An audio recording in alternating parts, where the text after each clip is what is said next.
Hey, get in here. Dallas is about to start. Welcome to the Ewing Barbecue, where we talk about Dallas. We are currently in season 7, in the middle of season 7, actually. And we have been doing this for 6 years now. We have over 100 episodes. Thank you for joining us. If you're joining us, you can also play our drinking game along with us, which the full rules of that are on our website, ewingbbq.com. And with that, thanks for joining us. My name is Mary. Here on my phone tonight. And Brad is here, also known as the Deputy Assistant Secretary of the Outer Continental Shelf, newly appointed. And I'm Melanie. I am assistant to the regional manager. Sarah is down in San Angelo this evening looking into Clayton Farlow's background. Yeah, she's doing a little digging. Oh, so that's who JR's got working the case. Yeah. Mm-hmm. We had to pull out the big guns for this one.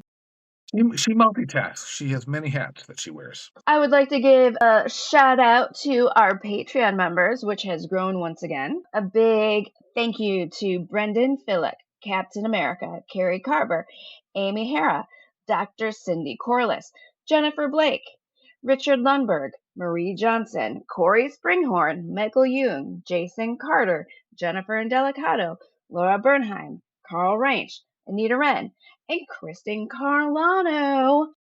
Thank you. Cheers. As always, you guys are super rad, and we love you. You know what's great about here. all these? You know what's great about all these Dallas events is that we're actually meeting these people in person and being able to put faces with names, and it's so cool. And they still like us. Just like making new friends. Exactly. We should. Do you have anything? I would get into the news of the hour. Good, and birthdays. Oh yeah. First of all, we want to offer condolences to Amy Hara, who lost her husband recently. That's right. Yes. He was with us down at Southfork. Awful. He was in Burbank. I went to Denny's with them for dinner out in Burbank, and we had the Denny's robot deliver the food to the table, and that was quite an odd moment. Oh my gosh, a robot. A robot. Oh, I hate that I missed that. I got video of it. It was quite funny, but yeah, he passed recently, and offered our condolences. That was their last trip, was to Southfork in October. That's man, that's great. Yeah, Sorry, Amy. You meet people, and it's kind of strange to think about this, if it hasn't happened, but when you meet a group of people and you instantly feel like you've known them all your lives, like the four of you and Amy and Corey and Carrie and so many other names, people that we meet, and we all feel it. So we're with you, Amy. Yeah. And I was the best. I was going to go up to the, because she does live in Massachusetts, but I had a nasty head cold that week, and I did not want to infect anybody, so I wisely have been touching base through texting. Yeah. But also, we lost Alice Herson, who played Mavis, and she was the How old was she? Cannot look things up on my phone since I'm on my phone tonight, so someone else is going to have to do the fact checking. But I would say about 95, but I'll double check. I think so, yeah. She was the first interview that I did for Ultimate Dallas, and it never got posted for some reason, I guess. But I'm going to go through the audio and see if I can cobble something together just so we can post it here. And 95. Yep, 95. 95. Wow. Bam. And our friend of the pod, Michael Priest. Oh, today's her birthday. Yes, Michael Priest. Michael Priest, who we had on our pod, 2 years ago now? Something like that? Yeah, and I am going to find that episode, because it apparently is not on YouTube. I've been asked by Kathy Podwell, Cherie Wilson, Alan, to see if we can get it out there. But yeah, I mean, I have the file somewhere in my stuff, so I'll just have to look. Yeah, and if it's on Patreon, I can probably find a way to get it off there. Well, if it's on Patreon, I can get it. So. Okay. But have you looked on Patreon? I haven't had a chance to yet. It's on my list. But yeah, he passed in his sleep. Alan and Kathy were going to go visit him on a Thursday, and he passed that night into the morning. And apparently I was the first person after his family, Cherie, Kathy, and Charlene, to find out because Alan texted me and said, "Post this, just announce it." Yeah. We actually broke the news. So. What a legend he was. Amazing.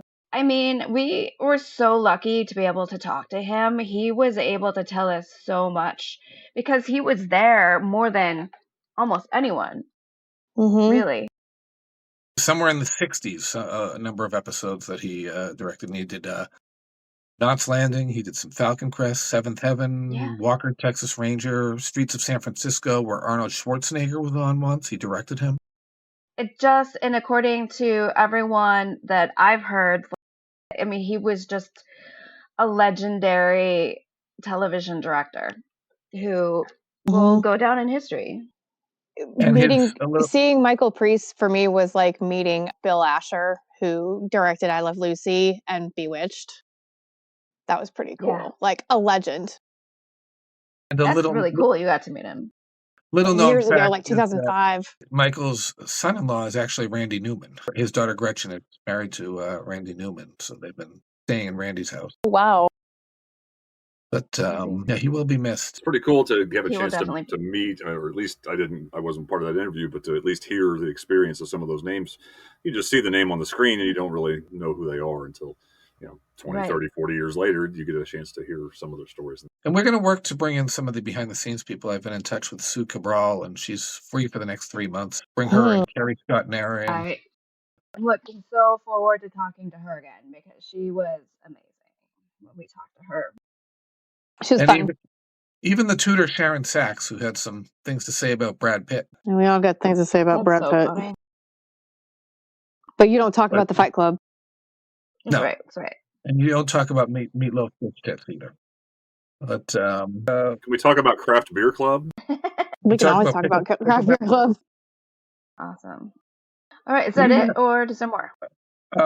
Just a couple of birthdays. I think we finished off February. So just a few in March. Today, March 10th, would have been Alice Herson's 96th birthday. March 11th, Rosanna Christensen. She would be 74, but she has also passed in July a few years ago.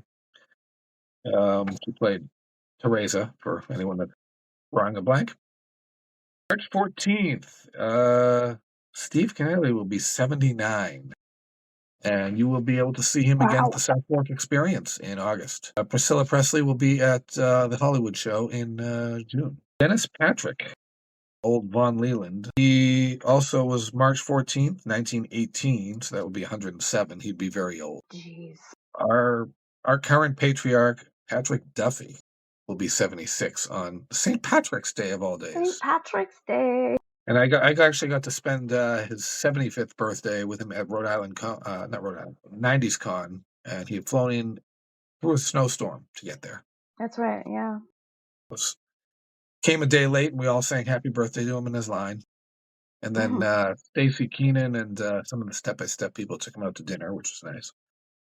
And Leslie Ann Down, who played Stephanie Rogers, she will be 71 on the 17th. And I'm going to stop there so we can motor. All right. So tonight we are talking about Season 7, Episode 13, Episode 144 of the series, Cast Imperfect. It was written by David Paulsen, directed by Larry Hagman, and this is the very last episode to air in 1983. It aired December 23rd, 1983. So we're saying goodbye to 83, which is crazy. And also, this was an amazing Christmas for me. In 1983, this was the year of getting my Pink and Pretty Barbie. Congrats! Also, December 23rd, 1983, the number one song in the U.S. was Say, Say, Say by Paul McCartney. The number one song in the UK was You Can't Hurry Love by Phil Collins. And we're now adding a new one. The number one R&B song is Time Will Reveal by Grand Rapids, Michigan's own DeBarge, who was the lead singer, was married briefly to Janet Jackson. So if you did not know where DeBarge is from, now you do. You can add that. Now you do. And I didn't know that they were from Grand Rapids, Michigan until like a year ago. But then I watched that Janet Jackson documentary that she did, where she's talking about her life and everything, and she talks about her wedding night when she was like 18 or something, and I can't remember the guy's name from DeBarge, but he went out to score like coke or something and left her in the hotel in downtown Grand Rapids. Were they El DeBarge at one point, and then they dropped the L? I think that was a different. Or was that a different Yeah, group? I think A different group. I don't know. That's very similar in names, though. But I Janet guess, yeah. Jackson, who was probably playing Charlene on Different Strokes at the time. I think it was right after. I think it was after Different Strokes, but like just after when she was like transitioning to music. And Penny on Good Times. Yeah. The number one film in the U.S. is the same as last week's, Impact, a Dirty Harry film. In the news this week, the prestigious scientific journal Science published groundbreaking research detailing nuclear warfare's potential global environmental consequences. The report outlined how a large-scale nuclear conflict could trigger catastrophic atmospheric changes, leading to prolonged darkness, dramatic temperature drops, and severe disruptions to global ecosystems and agriculture. And I feel like that's maybe still a little bit relevant today. You think? Yeah. Born this day. Short, we're screwed. Yeah. Like the day after, which I was not allowed to watch when everyone else watched. Yeah, I never watched that. I think that was that 83. I feel like that was 83. I was the only one in my class that was not allowed to watch. My parents wouldn't let me watch it. That sucks. So I saw it years later, and I said, "God, these are crappy special effects." Well, yeah. Born this day is a prominent Major League Baseball player named Hanley Ramirez, who played for multiple teams, including the Miami Marlins and the Boston Red Sox. And on Dallas. This episode came in at number 1. That is all. That is all? No.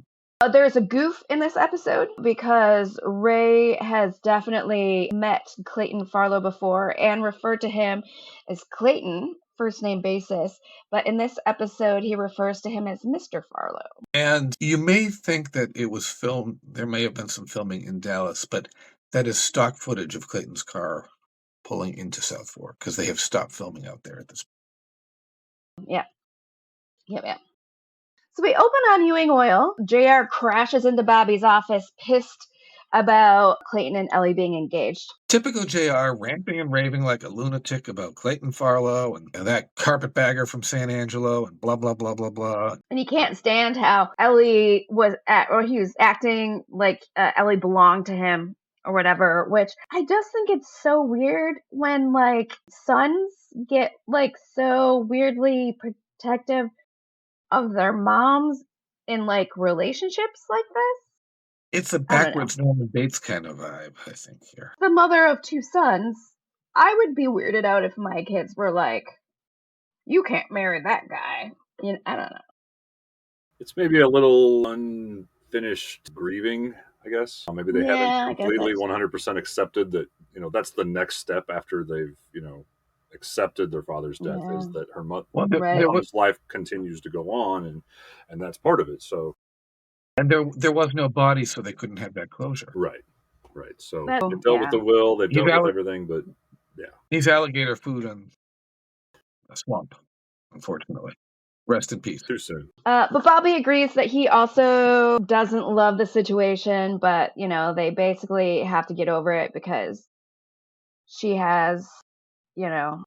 She needs to live her own life, and Bobby does not like his attitude. She's a vibrant woman with, desires, so she needs to... With some needs!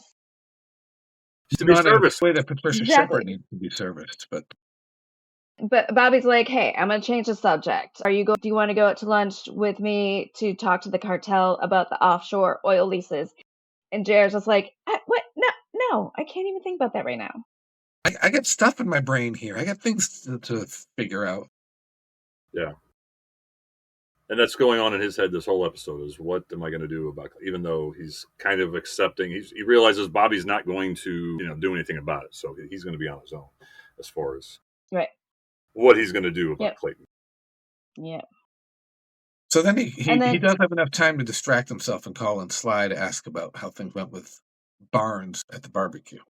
Right, because he didn't get a chance to talk to her before she left. And she said he's very interested. JR said, well, he's probably on the phone right now to Washington trying to figure out who could. And sure enough. And then cut to Cliff on the phone to Washington trying to figure out who Edgar Randolph is. Talking to Tom in Washington. Tom, who is probably everyone's friend from Friendster. Or MySpace, yes. MySpace. Yes, MySpace. I don't think they said exactly what Tom's role was. He's just Cliff's guy. Tom in Washington. And they had some history because Tom had leaned on Cliff when Cliff was working at the DA's office in Dallas. So, but now yeah. And then Pam floats in looking like $1 million, dressed in red, head to toe. The lady in red, Christopher. Mm-hmm. And she wants to invite him and Afton to dinner, and he's so sad. He's like, I can't because I have to go to this thing where like one of Afton's friends is singing. But you know what? Let me cancel because I would really love to go. I'd really love to go to dinner with you and Porn Stash. He says Mark first, right? He really wants to. Yeah, I really would like to go to dinner with Mark. And you too. Yeah, whatever. Porn Stash. Bromance, Cliff. Just admit it. Just admit the bromance. And then Pam's immediately annoyed. She's like, I am not going to let you do that to Afton. So, no. Good for you, Pam, slapping him down and putting him back in his place. You have a woman, you have your obligations. Yeah.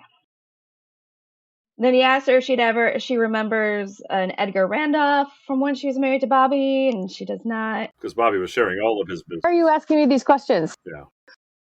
What rabbit hole are you going down? What's it to you? What's it to you? Then we get to Southfork. Ellie is arranging flowers as Clayton comes in from his hotel. And this is he tries to talk her into staying there. The first sign of some issues leading to the altar between them. Yeah. Well, she's just like, it's silly that you're staying at the hotel. Like, there's 1 million rooms at Southfork. Why don't you just come and stay here? And he's like aghast. He's like, well, I couldn't do that. Like, what would people think? Most like your sons will. And she's like, you're not gonna be in my bedroom. This is my house. Pay no attention to my grown brats and the ghost of my husband. Yeah, she's like, it's my house. My house. This is my thing. And he's just like, and then we get to like, it actually, he wouldn't feel comfortable staying there because of like the ghost of Jock. And she's just like, and he's just like, and then Jock maybe hovers above them and talks to them from the beyond. And he's like, maybe we could just move somewhere else. And she's like, I'm sorry, what? No. You want to marry me, you're going to have to move in here and deal with it. Yep. Basically. I come with Southfork, so it's not negotiable. And I'm like, yes, queen. And if you don't like it, I have a bullwhip in the closet. And even on that Hollywood set, it's like, where are all these rooms that they have? Because, and I haven't counted in the hallway how many doors there are. And I don't think there are any. There are no big bedrooms downstairs. I don't think. Yeah. So we think. I think it's like this. This has like Gallifreyan logistics from Doctor Who. It's like the TARDIS where it's bigger on the inside, like the Brady Bunch house. Yes, and the TARDIS, yeah. I know. I didn't watch Dynasty, but I've seen the mansion they've used, and at least they made that big so that there were rooms all over the place that could be. Well, I think they learned from Dallas. Yeah, pick a bigger house. And it is. Tomorrow is John Ross's first day of school. Big moment, and he's super nervous, and Sue Ellen is right before bed trying to make him feel better. So now we have a timeline too. He's definitely. The season started in the summer, and now it's going into the fall. In the fall, there's our confirmation. That the barbecue is always at the end of the summer camp. Even though it happens in December, it's in the summer. Yeah, it's a parallel universe. Yeah. So then he's got the jitters, like Mary said. Exactly what you want, a barbecue in the summer in the middle of the Texas heat. That's why everyone's out in the pool. What were you saying, Molly? Oh, I was saying like what you were saying. Sue Ellen kind of talks him down. John Ross is having the jitters. I don't know. She kind of talks him off the ledge and puts him to bed, and it's so sweet. Like he's like, "Can you please leave the light on, mommy?" Like he's still, vulnerable little boy. And she leaves it on. She goes out in the hallway, and JR's there, and I don't know what they start talking. What do my notes say? Clayton and Miss Ellie. Yeah, they start talking about Clayton and Miss Ellie, and in my opinion, it's what JR doesn't say here that gives him away. Mm-hmm. Miss Ellie will be fine. He's going after Clayton. But she knows. She knows from Lying experience by that omission. he's going to intervene somehow. Because that's Absolutely. Yeah, what he because she calls him out. 100%. She's like, "What are you gonna do? Because you shouldn't do anything. Let your mother be happy. She has had a bad time." And he's just like, "Oh, I'm not gonna do anything." I'm not going to do anything to my mother. Yeah. And JR did start off wondering if John Ross was all right with his nervousness about school. Yeah. He's going to go tuck him into bed. Yeah. And, of course, John Ross brings up the fact that he wanted Peter to go to school and then to come over the house and go swimming. Is somebody shuffling papers? I hear shuffling. I think it's something's rubbing on Melanie's. Is that what it is? There's some ambient noise, and I'm trying to figure out where it's coming from. I think it's Melanie. I don't hear you. You're on mute. You're on mute. Now you're not muted. Do you still hear it? Not now. Yeah. Your mic might have been rubbing your hair or your shirt or something. I think It's so. entirely possible. Okay. Sorry. You're good now. Sit still. John Ross still has his little obsession with Peter again. Is that it? That might be it. Okay. Yes. Okay. What think is it's that like on your- microphone? Oh, that's the little one that's attached to the wire, right? That's one of those little microphone, like on the wire pieces. It's wireless. Well, Oh, it's Bluetooth. okay. It's Bluetooth earbuds, but they're not really wireless. They're earbuds connected. And there's the mic right there. Yep, that's what it was. Okay. Yeah. Mystery solved. So we cut to the Oil Barons Club, and Bobby is meeting with Jordan and Andy Bradley about the offshore drilling. Now, Bobby. Yeah, there's Yeah, now, Bobby. I don't know, Bobby. Andy doesn't want to deal with, jump back into bed with the Ewings because of JR. And Jordan is his age is thinking, this is a big venture. I'm too old for this shit, basically. Yeah, I don't want to risk my whole company at my age. Nah. Right. I like They my failed. $2 to $3 million a year, and that's enough for me. Which is, I think, totally fair. Yeah, absolutely. You I notice think though that Bobby- you never have the three members of the cartel together anymore at the same time. Ever? That's weird. Rarely. Yeah, we haven't seen them for a while. But Bobby then gets this sad Bobby Eeyore comes out, and he's just like, well, this would have been like a really good business decision, but also a great way for us to mend the fences between us. And he's just like, like trying to guilt them into doing it. I'm like, don't you old fogies have like a succession plan? Can I talk to somebody with some guts? Some guts, as Jock would Now, say. Bobby. JR meets with McSween, and they're gonna. This bothers me. This is weird. Why the hell is he looking into Clayton now when Sue Ellen and John Ross lived in the man's house for half a year? Yes. Because He only looked up Touche. Dusty. yeah, but this is Touche. yeah. But now it's personal with Clayton, I guess. I don't know. Yeah. I mean, if your son was living under some dude's roof, that was like... Because he doesn't actually think he's a bad guy, and he doesn't think he's any actual threat. He just wants something to use against him. That's why. And the focus there was to get John Ross back anyway. He was so busy trying to kidnap the child that he didn't. And now he's trying to make sure Clayton stays away. Now he's Yeah. looking Doesn't for want something he Clayton can to use Because to he make doesn't him actually think he's a bad guy.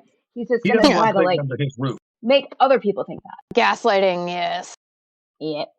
These So are my was it- favorites. And Though. Bobby- Every scene with Harry McSween. Like I just Hey, wish there was Jake one Gyllenhaal? every And episode. his I wish hair. there was a scene with him. Yes, because And it's going to be juicy. And his Mhm. check and his checkered. Yes, that too. He's a dilf. What can you say? No, nobody has it on Punk Anderson for style That's true. for the men Yeah. Very true. For the men, Punk Anderson is the most stylish. He wins with those the whole series. turquoise.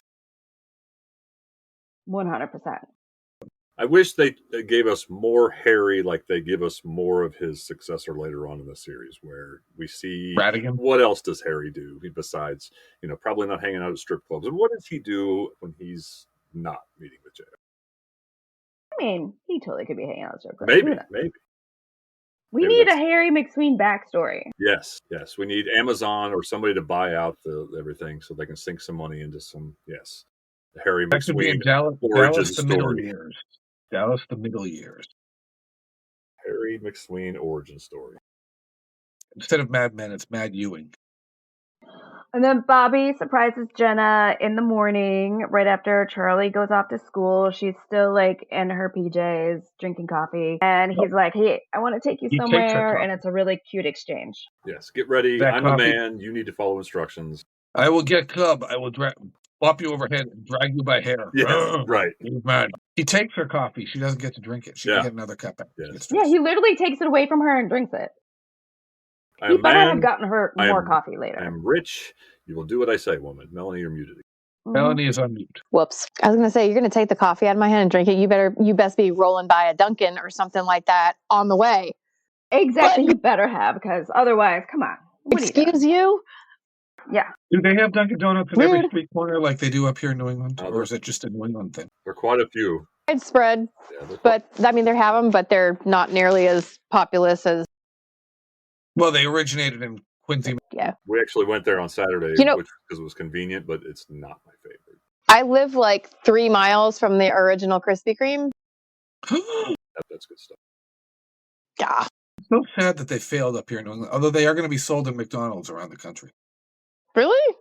Yeah. They announced that. What's going to be sold at McDonald's? Oh my God. Their donuts are so much better than Dunkin's. Dunkin's coffee is good. Yes. Krispy Kreme donuts are the way to go. The real reason to go to Dunkin' is the coffee. Yes, the I coffee. only go to Dunkin' Donuts for donuts, but I don't go in there for their sandwiches. Donuts are good, but the Krispy Kreme ones are way better. Oh, of course. They hot off the conveyor belt with the glaze. Krispy Kreme?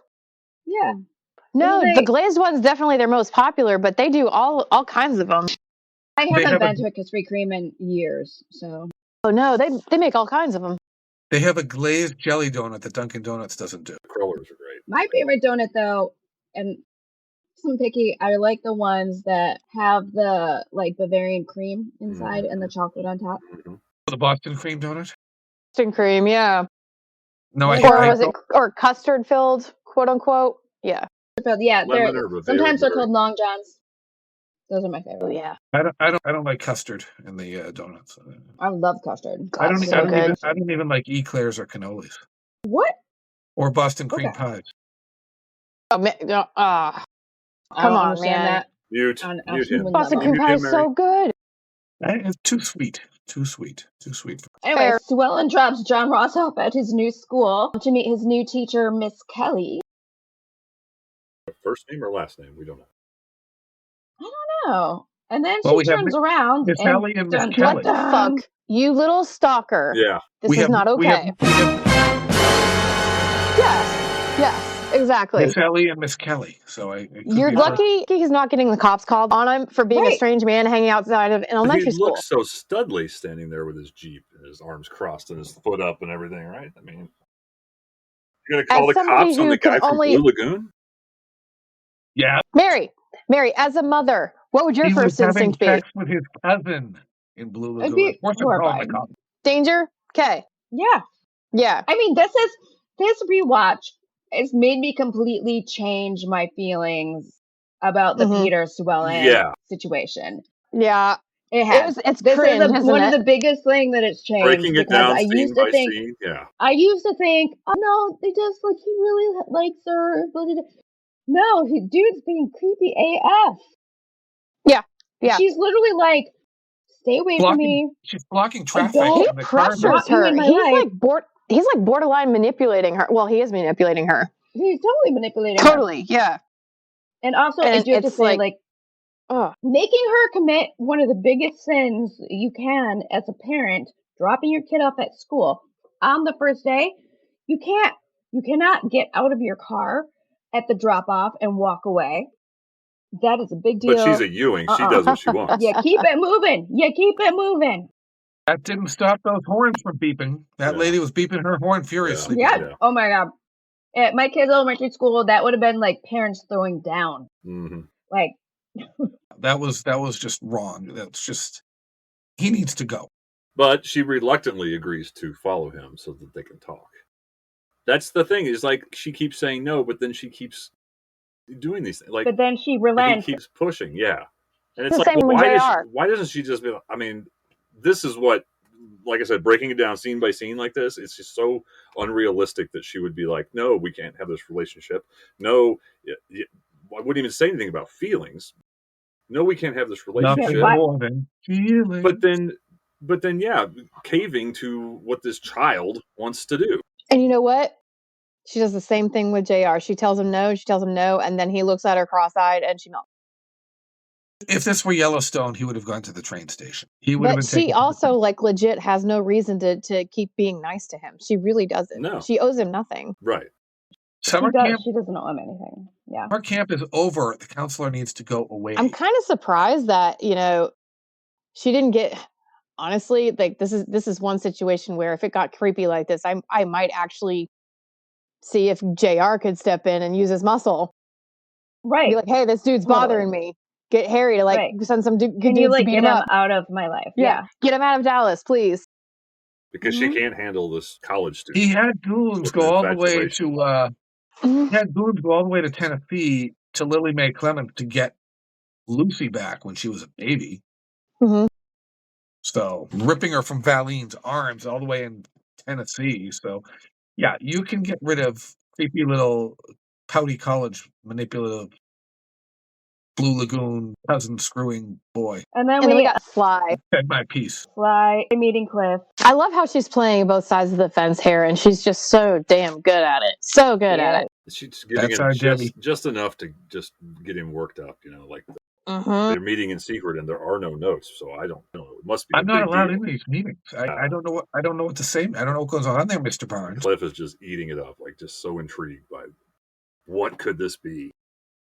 It's like the less she tells him, the more he's intrigued. It's like, ooh. And he doesn't pressure her about getting more information. He's dangling little nuggets in front of him, and he's like, ooh, I want more. I want more. And he really thinks they're on the same team, Cliff. Mm-hmm. He doesn't sense that the tone has changed. Because, No, Barnes, you just keep getting dumber and dumber. Yeah. He does not pick up on any subtleties at all. You have to knock him over the head. Which is how did he end up with Afton, except that she loves him? She loves him. Unfortunately for her, she does. And so then Sue Ellen and Peter meet in a park. Is this Thanksgiving Square? Because it kind of looks like it might be. I thought it was, but then the city's way in the background, so I'm not sure it is. No, because the car pulled right up, and I don't know, and it was a grassy area. Yeah, there was a lot of grass. I don't think it was. Yeah. Okay. But it wasn't. They didn't go where I thought they were going. She chastises him big time. Oh yeah. She explains she's a somebody, and people are gonna ask her questions if they're seen together. And so there's no way she can explain him. So he needs to stop putting her reputation in danger. Ooh, and the light bulb goes off. Oh, I can handle that. Okay. I'll take care of everything. All right. Trust me. He's just like, yeah, that's fine. I will never put you in this situation again. Uh-oh. You can trust me, like Joe and Susan. Yeah. Yeah, you can trust him like you can trust Joe and Susan. That made me laugh so hard when we find out what that is here in a few scenes. Yes, later in the episode. Mm-hmm. Just getting ahead of the game. Porn stash. Oil Barons Club. Porn stash and Pam. He's droning and on. He's actually just business. talking to her about business, and she's just sick of it. Yeah. She wants to talk about traveling to exotic locations and eating mangoes, and he doesn't like mangoes. Yeah. And he actually does pick up on it, and to his credit, he's like, "Oh well, we can talk about those other things. We can find the right balance between those other things." And we also find out he hates mangoes. Yes, I love mangoes, so that's more. Come on, man. What do you got against mangoes? Mangoes are the best fruit. I love them. Mangoes are okay, but I'd say they're probably my least favorite fruit. I don't dislike them, but they're hard to cut and peel. Oh God, yeah! I cut one open and it looked like a crime scene. So I go to Trader Joe's and I get those bags of the frozen chunks. Those are the best. Mm-hmm. And then they start like having PDA at the club, like in front of everybody. Ew, spectacle. Like people are looking at them and stuff. Like, okay, guys, settle down. Get a room. Get a room. Smartphones would be out if this was today, you know. Yeah. Like, oh look, they'd be all over TikTok. Yeah, look, Victoria Principal getting it on at the Oil Barons Club. That's going to go on her Only Pam's page. Only Pam's. The Only Pam's. Nice. Bobby excitedly takes Jenna into this boutique, and he's like, "Well, do you like it? Do you like it?" And when has Bobby ever been to a boutique? Right. Come on, he doesn't know what that is. And she's like, "It's fine." And then he's like, "Well, you could work here." And she's like, "You want me to be a shop girl? Okay, weird, but okay." And then he's like, "No, I want to buy it for you." And she flips. She freaks out. Goes, she's like, full on strong, independent woman who don't need no man. Mm-hmm. Yeah, she's just like that. Are you not understanding the words coming out of my mouth? Like, I do not want to owe anyone anything, including you. So, like, back off. And he's just like, what? And she just stalks off. I totally get where she's coming from. I totally get it. But sometimes, if there's good intentions, you have to let the people who love you help you. Sometimes. And when we get to the resolution of the part of the, I understand her pride, though. Trust me, I get it. Right. No. When we get to where they resolve this issue later in the episode, I go, okay, you both suck in this episode at communication. Yeah. At what? That they both suck at communication in this episode. Bobby is never good at communicating in a relationship. Mm-mm. First, he's a dummy for thinking knowing her, thinking that she would be like, oh, sure, just buy me a store and I'll run the store and that'll be my life. That'll be great. He should know that that's not going to be cool with her. But she should also understand, knowing him, Bobby, why are you so dumb? That, he's trying to do a good thing and she should word it a little bit better and not be so pissed off about it. Right, not jump to conclude. Mostly because they've been dating now for a while. You know, but like a couple of months. They've known each other all their lives. And known each other, and she should know that Bobby this is dumb shit. Trying to do that. Bobby has good intentions. Sure. When you jump to what he says to Donna and Ray later in the episode, if he had led with that whole outline. Right. Yep. If he had led with it. But he didn't. I love that scene, by the way. That's coming up. Donna's great. Me too. Donna in her short shorts. Yeah. Who you will see that's the big news. You will see Susan Howard at the Southfork Experience in August. I forgot to mention earlier. See, they have gotten her on board, so it's pretty cool. Yep. Awesome. Along with Deborah and Trinelli. So we got to Southfork dinner. All the lights are on. All the lights are on. Oh, drink. Happy hour banter. Pre-dinner drinks. Clayton gives Ellie a rock. Yeah, but before they arrive, JR is having a little banter, like he usually does. Lucy gets in her one. Lucy's snipping at him.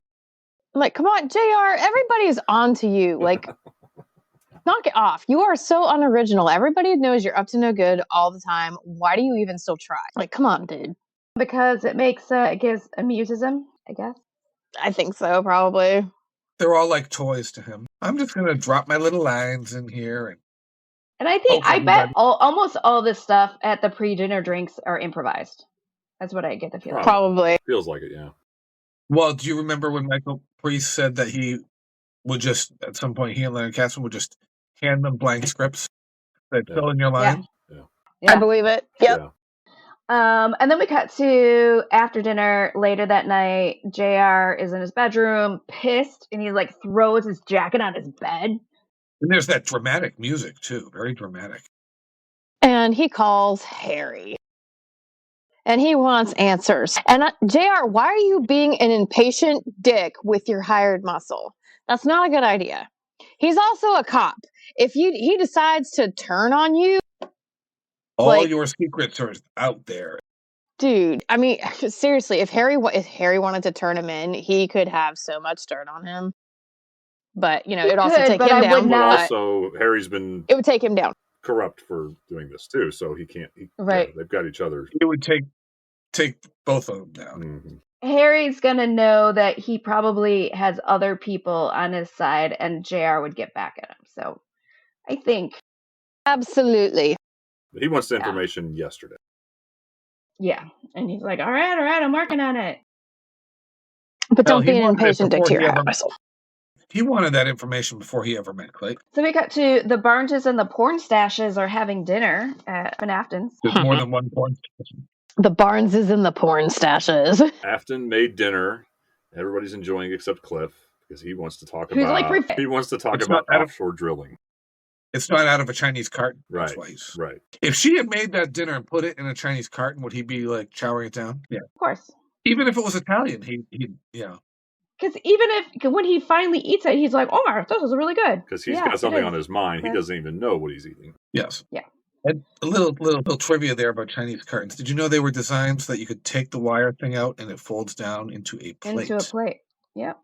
Yes. I did know that. The things you learn. On the Ewing barbecue. So we got to Rome, and Catherine is still there, and now she is looking for Ronaldo Marquetta. She mispronounces it in the beginning. She pronounces it wrong all the time. Exactly. She's talking to a business associate of her father's, which is just amazing how they just dream up business associates of like Tom in Washington, D.C. that knows Cliff, and this guy in Rome who worked with her father. Yeah. So yeah, you just well, yeah, my father knew somebody in whatever country or wherever, and you just dream up a character, and boom, there you go, the magic of television.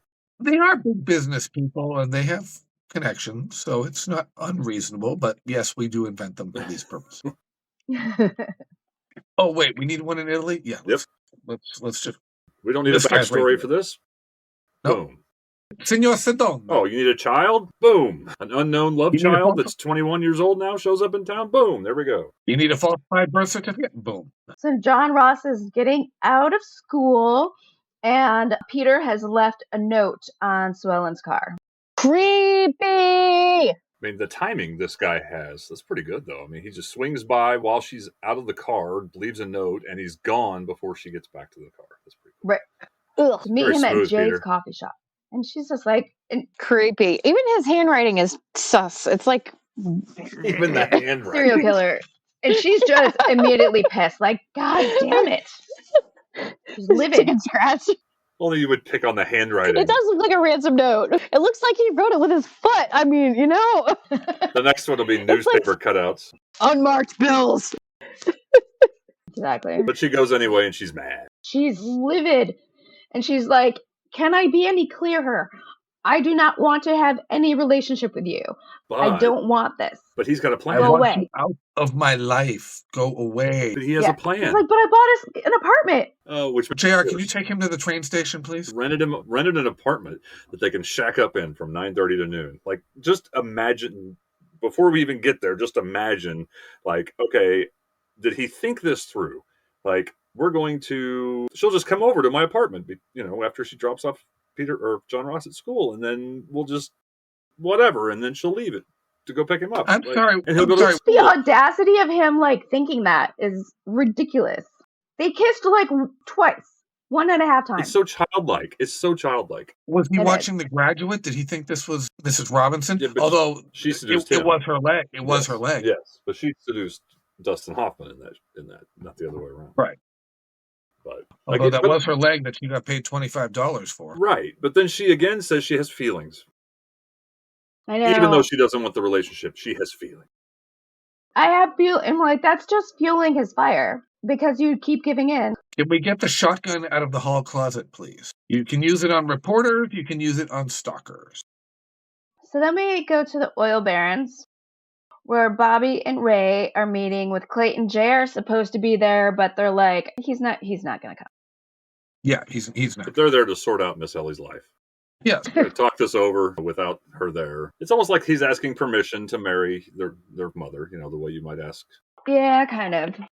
But he's basically kind of like, I want to know how you feel about it, so that I know where I stand. Like, am I going to be fighting you guys? Which is, I guess, is kind of good of him to bring up, Sure. And even though Bobby says he struggles, with the idea of another man in his mama's life, he understands that she's a woman that needs, companionship. Companionship. Yes. He probably didn't think it through that far, but yeah. Yeah. And Ray doesn't feel it's his place because Miss Ellie's not his mother, he said. Bobby Yeah, reiterates, which is and true. Clayton reiterates, of course, that Ray is a son. I just got to say, this whole thing is very, very respectful of Clayton. Very respectful. And I almost believe JR. Well, yeah. Almost. Then after JR right. gets there, yeah. I mean, once JR gets there. Once he gets there and he's like, look, I thought about it, and it's like, I'm going to be all sincere and be like, yeah, well, if it makes my mama happy, I won't interfere. And I feel like he's got his fingers crossed behind his back, and you're like, all right, let's get a bottle of our most expensive champagne. And I'm like, dude, I almost believe you. Almost. And Clayton was just looking at him like, this is sus. But he's like, all right, I'll let it go. If he was really sincere, he would have called Harry off. But he's not. Right. But he's not. No. Mm-hmm. And then Bobby shows up at Jenna's. He's come to apologize and make peace. And she's just kind of like, okay, whatever. I don't know. And then he's like, hey, let's just go out to dinner. And then she's like, no, I'm not going out to dinner with you. Shuts the door. Because she's so mad. And then shuts the door. And he's like, tomorrow? And she's like, maybe. Call me tomorrow. We'll see how it goes. Because Bobby's just expecting it to be easy. He's persistent, isn't he? He is persistent. He's very much pursuing her. Bobby. He thinks he's going to wear her down. We'll see. Yeah. I think Sween meets with JR late at night with some dirt this time. And JR knows almost all of it. Don't be a dick to your hired muscle. They rehash the fire, Clayton's first wife, blah, blah, blah. But we learn... And he's like, yeah, I know all this. A new little wrinkle. Blah, blah, blah. He had a sister. Yeah. It's like a sister. I've never heard of a sister. Her name's Jessica. Jessica Rabbit. Then Bobby, this is a scene I love. Yes, I like this scene. Bobby's talking about his problems with Jenna to Ray and Donna. Ray, who's like, yeah, what's her problem? God.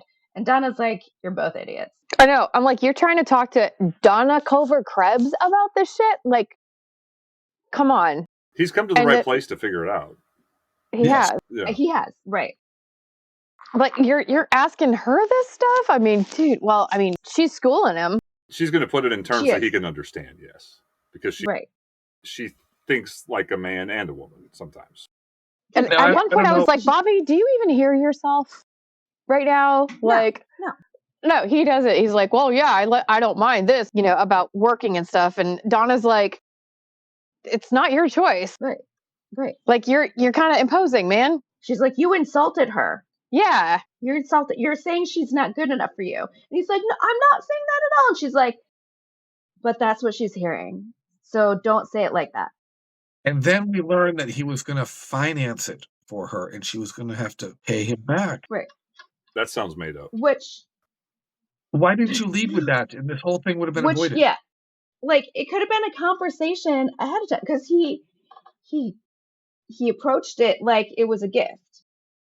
And so, like Pam's studio, which is different when you're married. Mm-hmm. But to just be like, here's a thing that we didn't even talk about, a new career for you, like without even discussing it with her is... Yeah, that's a problem. Again, that's audacity. Right, yes. Good intentions, terrible execution. And then Christopher laughs like, you got served. So she doesn't know what to do. He doesn't know what to do. And she said, just leave it. Leave it be for now. Don't do anything. Wise words from a wise woman. Mm-hmm. And we got to have some Lucy time in this episode, so. She needs words so they can justify paying her, yes. Yeah, so we're at Southfork, and Lucy is kind of upset because she can't get a hold of Peter. And she's been wanting to talk to him, so she called the school and found out that not only did he move out of his dorm, but he's dropped out of school. Like, oh my God. Yeah, and she wonders if Sue Ellen knows anything about why that might have happened. And of course. And so I was like, why would you ask me? I don't know anything. Why would I know something? What? But of course, now she's concerned, which she needs to be like, oh, well, not my problem. She needs to not. This is where she needs to stand her ground and just let it go. Mm-hmm. But whatever's going to happen is going to happen. You know something will happen in the next episode. Newsflash, Peter, you were a summer camp counselor. Summer camp is over. You're gone. You have no purpose. Leave. Go away. And so, cut to Jenna's condo at night. She's invited Bobby over for dinner. And then she, puts forward a thing that she would feel comfortable with. And that is basically was Bobby's whole original plan, I guess, that he never said, which is that he's just, a financer for her, and she pays him back.